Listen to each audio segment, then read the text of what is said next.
Welcome back to today's true crime story. It was the morning of November 9th, 2005 in Robinson, Texas, a quiet, close-knit town just south of Waco. But on this particular day, that peace was shattered by a single phone call. A woman, her voice trembling with panic and urgency, dialed 911 to report that something terrible had happened inside her home. Though the details were unclear, her tone spoke volumes. Something was terribly wrong. That one call would mark the beginning of a heartbreaking story, one that would shake a small community, devastate a family, and leave the public stunned as the truth came to light.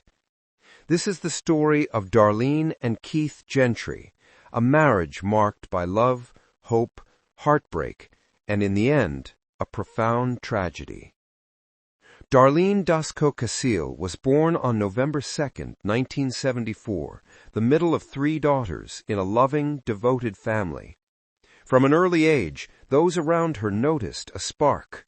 Friends and relatives described her as radiant, driven, and full of life, a young woman who was not only beautiful on the outside, but also kind-hearted and deeply ambitious. Growing up in Central Texas, Darlene quickly became a local favorite. With her bright smile, blonde hair, and natural charisma, she had a way of making lasting connections. While she never officially held a beauty pageant title, her classmates and teachers affectionately dubbed her the Texas Beauty Queen. She was elected prom queen, joined the Flag Corps, and was always at the center of school life. Her charm came effortlessly. It wasn't about appearance alone, but about the warmth she exuded. Darlene made people feel seen and valued. She was admired by her peers, cherished by her family, and appeared to be a young woman with a bright future ahead of her. In 1993, Darlene graduated from Yo High School in Cameron and enrolled at Texas State Technical College in Waco. Though she initially pursued training as a dental assistant, her ultimate dream was to become a nurse. It was during these college years that she met someone who would forever change the course of her life, Keith Gentry. Keith was born on September 2, 1974, in Waco, the son of Wayman and Glenda Gentry. He grew up in Robinson, a town where family ties and community values still ran deep. With 2 sisters and a large, loving, extended family, Keith was surrounded by support from an early age. At Robinson High School, Keith was known for his calm demeanor and quiet strength. He wasn't the type to seek the spotlight, but those who knew him valued his steady presence and kind heart. Keith didn't chase attention. He showed up, worked hard, and did what needed to be done without complaint. Like Darlene, he attended Texas State Technical College, where he studied drafting and welding. After graduation, he landed a stable job as an engineering assistant at a utility company, laying the foundation for a solid, responsible future. Friends and family often described him as a provider at heart, focused, dependable, and already thinking about the life he wanted to build. When Darlene and Keith met, their connection was immediate. The chemistry between them was undeniable, and it wasn't long before they fell deeply in love. Darlene's family warmly embraced Keith, and his family welcomed her just the same. To those around them, marriage seemed inevitable. But like many young couples, their timing didn't always align. By 1997, both had graduated and were preparing for the next chapter. Darlene quietly hoped for a proposal, but Keith wasn't yet ready for marriage or even to move in together. After several heartfelt conversations, they made the difficult choice to go their separate ways. Their families were stunned, and the breakup hit both Darlene and Keith hard. They were heartbroken, uncertain about a future without each other. Seeking a new beginning, Darlene moved to Dallas. She returned to work in the dental field and tried to adjust to the city's fast-paced lifestyle, but it didn't suit her. After about a year, Darlene moved back home, and it seemed fate had been waiting. She and Keith crossed paths once again. This time, there was no second guessing. Their reunion was swift, decisive, and full of promise. In 1999, Keith proposed, and soon after, he and Darlene were married. It felt like everything had finally fallen into place. The young couple bought their first home and began building the life they had once only imagined. Yet, for Darlene, something still felt incomplete. Though she returned to her career in dental work, she realized her true passion lay elsewhere. Driven and focused, she went back to school, this time to pursue a nursing degree. Keith stood firmly behind her decision, proud to see his wife chasing her goals. By all outward appearances, they were a happy couple. They laughed often, shared responsibilities, and fully embraced their life together. By the early 2000s, the Gentrys had settled into what seemed to be an ideal life in Robinson, Texas, a quiet town just outside of Waco. Their home sat in a peaceful suburban neighborhood, conveniently located next door to Keith's parents. At first, that closeness offered comfort and support, but over time, that closeness would prove more complicated. Keith worked steadily as an engineering assistant at the local electric utility company, while Darlene thrived as a registered nurse. With two stable incomes, they lived comfortably, not lavishly, but well enough to support their growing family and enjoy the occasional indulgence. Family remained at the heart of their plans. In 2001, their first son, Chase, was born. Cody followed in 2004, and by 2005, their third son, Cade, arrived. From the outside, the Gentrys appeared to ease into parenthood gracefully. With help from both sets of grandparents, they created a home filled with love, tradition, and stability. They were the kind of family people admired, attractive, close-knit, with 3 beautiful boys and a picture-perfect home. But beneath the surface, cracks were beginning to form. Keith's job required frequent travel, often leaving Darlene to juggle full-time work and parenting on her own. She managed the children, ran the household, and fulfilled her duties as a nurse. Even when Keith was home, the division of labor didn't shift much. Exhausted from travel, he often sought rest rather than diving into the daily chaos of family life. Sensing the toll this was taking on their marriage, Keith made a difficult choice. He left his higher-paying, travel-intensive job for a desk position that allowed him to be home more. It was a decision rooted in love and responsibility, but it came at a cost. The pay cut strained their finances, and Keith quickly began to feel trapped in a job that lacked the challenge and fulfillment of his previous role. Frustration began to build. Darlene's spending habits reportedly remained unchanged. She kept the home immaculate, hosted social gatherings, and continued making purchases the family could no longer comfortably afford. Tensions around money escalated. Keith believed she was reckless with their finances. At the same time, he grew resentful as more of the childcare duties began to fall on him and his parents.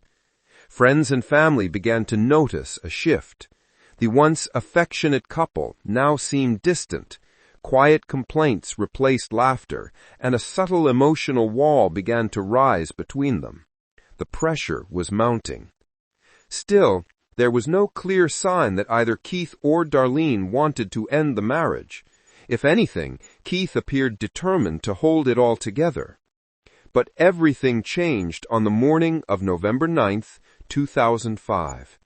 At exactly 6:11 a.m., a distressed Darlene called emergency services. Her voice trembled as she described a chilling scene. The back door of their home was open, and her husband, Keith, was lying in bed, covered in blood, barely breathing. She told the dispatcher that some of Keith's guns were missing, and described how he was gurgling with pink foam bubbling from his mouth. Darlene claimed she hadn't slept beside Keith that night. Their youngest son, just 18 months old at the time, had been restless. According to her, she had taken the toddler into a separate bedroom where their other 2 sons were sleeping and stayed there. To help them fall asleep, she said she played a movie and remained in the room until 6 a.m., when she awoke and discovered the back door open and found her husband gravely wounded. Paramedics arrived at the Gentry residence shortly thereafter. Keith was still alive, but barely. He had been shot in the head and was completely unresponsive.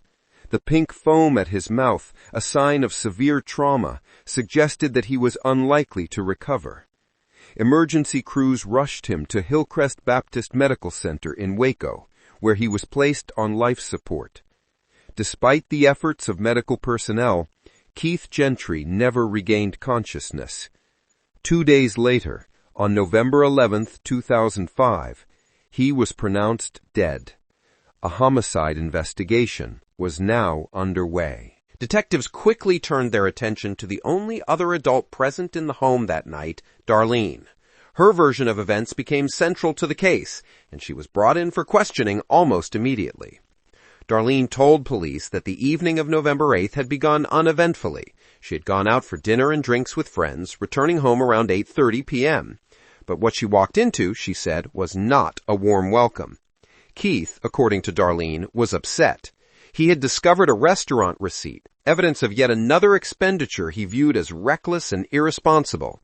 Given their financial difficulties, it struck a nerve. The two argued, and Darlene said she left the house in frustration, driving around to cool off. When she returned later that night, she claimed she had apologized and tried to move past the disagreement.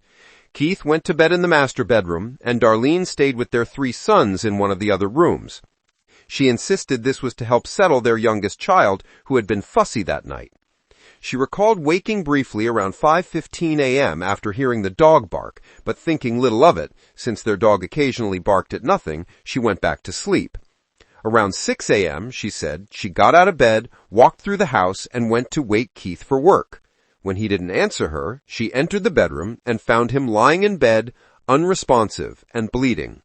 She also claimed to have noticed that the back door was wide open and that their locked gun cabinet had been tampered with, its contents gone. Darlene's version of events painted a chilling scenario. Someone had broken into their home during the night, murdered her husband, and stolen several firearms, leaving no trace behind. But as the investigation progressed, detectives began to notice troubling inconsistencies that called her entire narrative into question. To begin with, the timing. Darlene stated she hadn't checked on Keith until 6 a.m., but forensic analysis suggested the shooting likely occurred well before that. The forensic details began painting a very different picture than what Darlene had described. The trajectory of the bullet, the amount and location of pooled blood, and Keith's medical condition all indicated that the shooting had occurred much earlier in the night, at a time when it would have been nearly impossible to sleep through such violence. This revelation raised immediate concerns. Additional inconsistencies were found at the crime scene. Darlene had initially reported that multiple firearms were stolen from the family's gun cabinet. Yet several of those very guns were later found stacked in a deliberate pile just outside the back door. That kind of arrangement didn't suggest panic or haste. It suggested staging. A real intruder would not have taken the time to neatly organize weapons before fleeing. It was clear to investigators that someone had carefully placed them there, attempting to create the illusion of a rushed burglary. Making matters even more suspicious was the fact that only 2 people had access to the locked gun cabinet, Keith and Darlene. Whoever opened it knew not only where it was located, but also where the hidden key was kept.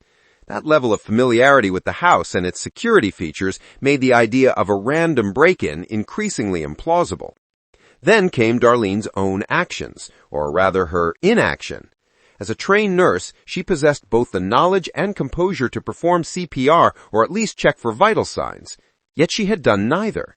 When paramedics arrived, they found her in the room with her children, making no effort to assist her critically injured husband. She hadn't even gone out to guide emergency responders into the house. Instead, she remained barricaded in the room, later claiming that fear for her children's safety had kept her from moving. The red flags continued to pile up. Investigators reviewed the 911 call Darlene had made, expecting panic and confusion, the typical response of someone discovering a loved one shot in bed. But Darlene's tone was uncannily calm.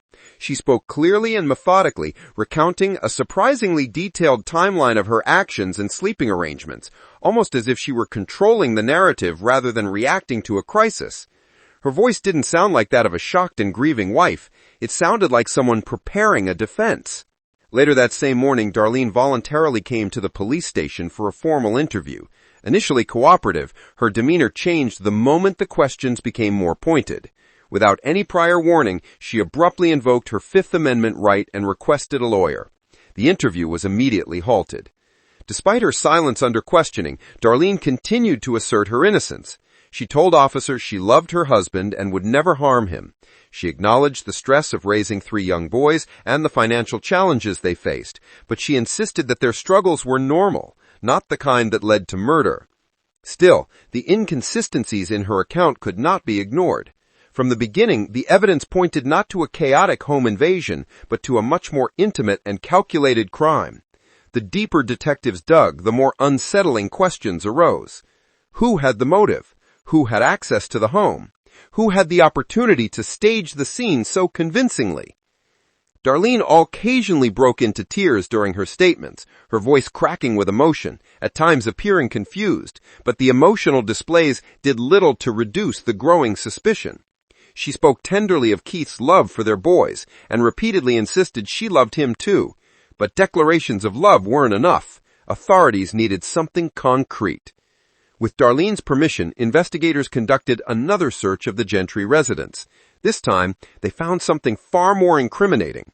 Deep inside the kitchen trash bin, hidden among the household waste, they discovered a pair of latex gloves. Inside one of the gloves was a .22 caliber shell casing, laced with traces of gunshot residue and containing DNA from only 2 people, Keith and Darlene. This single discovery became a major turning point in the case. Shortly after, a potential motive came to light. Detectives uncovered that Keith had a life insurance policy worth between $500,000 and $750,000. For a couple under financial strain, that amount was significant enough to raise serious concerns about premeditation. 19 days after the shooting, on November 28, 2005, Darlene Gentry was officially arrested and charged with her husband's murder. But her time in custody was brief. That same day, Keith's parents, who had remained steadfast in their belief in her innocence, posted a $50,000 bond to secure her release. The Gentry family, including Keith's mother and father, refused to believe that Darlene could commit such a horrific act. To them, she wasn't just a suspect. She was family, the mother of their grandchildren, and someone they had trusted for years. But just as the case seemed to settle into a legal waiting game, new and startling developments emerged. After her release on bail, Darlene reached out to a local landowner and family acquaintance, Robert Pavelka. She expressed interest in purchasing a quiet piece of rural land near Axel, Texas, a property that featured a peaceful pond. She told Pavelka it reminded her of Keith's dream to take their boys fishing, a touching tribute that tugged at the heart. But weeks later, her tone shifted drastically. Darlene called Pavelka again, this time with a peculiar request. She wanted the pond filled in. The abrupt reversal was unsettling. Just weeks earlier, she had spoken warmly about the water feature. Now she wanted it erased. Pavelka couldn't shake the feeling that something wasn't right. Concerned, he alerted authorities. Investigators grew increasingly suspicious of Darlene's sudden insistence that the pond be filled in. To them, it raised a critical question. What was she trying to hide beneath the water's surface? Acting on instinct, they organized a search, and what they uncovered confirmed their worst fears. Lying at the bottom of the pond was a .22 caliber revolver, the same caliber as the shell casing previously found inside the latex gloves. It was the murder weapon. Despite this major discovery, the evidence remained circumstantial. What they needed now was something indisputable, a direct connection between Darlene and the weapon. So they returned to Robert Pavelka with a bold request: help set a trap. He agreed. Playing along, Pavelka called Darlene and told her he was preparing to fill in the pond, but first he needed to drain it. Investigators hoped she would take the bait, that the threat of exposure would provoke a reaction. She did. On the phone, she was calm, cooperative, and showed no outward concern. But the very next day, hidden surveillance cameras captured her arriving at the property.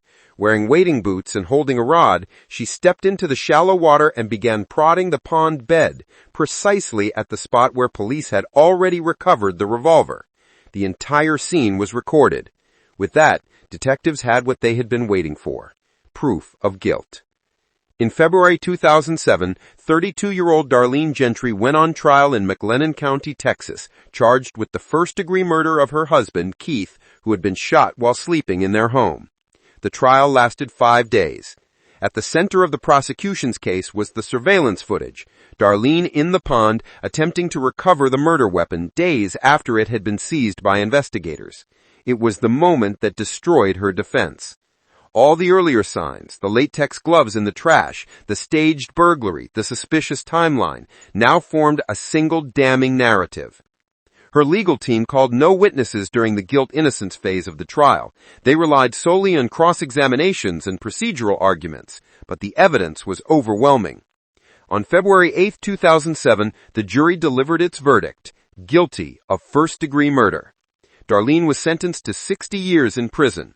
Prosecutors argued that her motive stemmed from both financial desperation and emotional dissatisfaction. She wanted out of the marriage, wanted a new life, and saw Keith's $500,000 to $750,000 life insurance policy as the path to that freedom. In closing arguments, prosecutors reminded the jury that appearances can be deceiving. Despite her composed exterior, they said, Darlene had planned and executed a cold-blooded crime. She is currently serving her sentence at the Dr. Lane Murray Unit in Gatesville, Texas. In 2017, her request for a new trial was denied by the Texas Court of Criminal Appeals. Her conviction remains intact. According to state records, she will be eligible for parole in February 2037. If parole is denied, she will remain incarcerated until February 2067. Throughout it all, Darlene has maintained her innocence. But the consequences of that November morning have reached far beyond her prison walls. In 2010, a judge granted permanent custody of her 3 sons, Chase, Cody, and Cade, to Keith's parents. A restraining order was issued prohibiting Darlene from any contact with them. According to court records, she hasn't spoken to her sons since. Keith Gentry was remembered as a quiet and steady man, a dedicated father, loyal husband, and hard-working provider. He chose family over ambition and love over personal gain. His life was grounded in integrity, and though it was taken far too soon, his memory continues to live on. His family, his friends, and most of all his sons remember him not for the way he died, but for the way he lived. Thank you for watching our podcast today. What do you think about this story? Do you think Darlene went too far in murdering her husband? Share your thoughts on the story, like and subscribe to the channel. Until the next episode, stay vigilant.